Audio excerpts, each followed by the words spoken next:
कजरी खेलना गायो घना बांसवरिया चरवा हमरे बाझाई हो झालर मोतिया चरवा हमरे बाझाई हो झालर मोतिया कजरी खेलना गायो घना बांसवरिया चरवा हमारे बाझाई हो झालर मोतिया कजरी खेलना गायो घना बांसवरिया चरवा हमारे बाझाई हो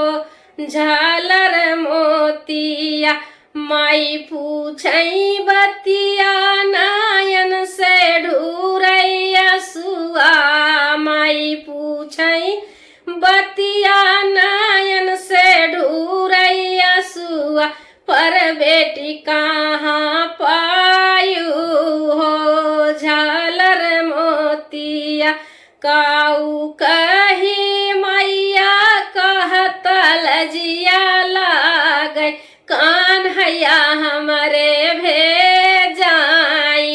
हो झालर मोतिया सांवरिया हमरे भेजाई हो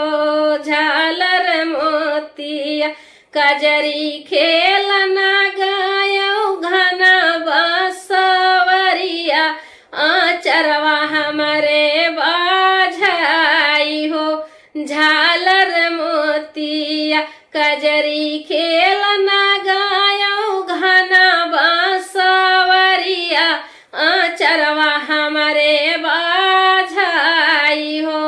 झालर मोतिया चाची पूछई बतिया नयन से ढूरैया सुआ चाची पूछई बतिया नयन से ढूरैया सुआ पर बेटी कहाँ पायू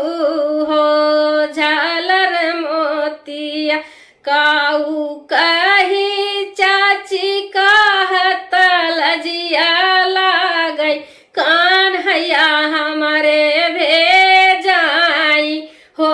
झालर मोतिया सांवरिया हमरे भेजे हो झालर मोतिया सांवरिया हमरे भेजे हो झालर मोतिया कजरी खेलना गायो घना बांसवरिया चरवा हमरे बाझे हो झालर मोतिया कजरी खेलना गायो घना बांसवरिया चरवा हमरे बाझाई हो झालर मोतिया भाभी पूछई बतिया नयन से ढूरैया सुआ भाभी पूछई बतिया नयन से ढूरैया सुआ पर ननदी कहाँ पायू हो झालर मोतिया काऊ कही भाभी कहत लजिया लागै कान्हैया हमरे भेजै हो झालर मोतिया सांवरिया हमरे भेजाई हो झालर मोतिया सांवरिया हमरे भेजाई हो झालर मोतिया कजरी खेलना गायो घना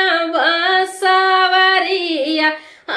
चरवा हमरे बाझाई हो झालर मोतिया कजरी खेलना गायो घना बांसवरिया चरवा हमरे बाझाई हो झालर मोतिया दीदी पूछई बतिया नयन से ढूरैया सुआ दीदी पूछई बतिया नयन से ढूरैया सुआ पर बहिनी कहाँ पायू हो झालर मोतिया काऊ काही दीदी कहत लजिया लागई कान हैया हमरे भेजाई हो झालर मोतिया सांवरिया हमरे भेजाई हो झालर मोतिया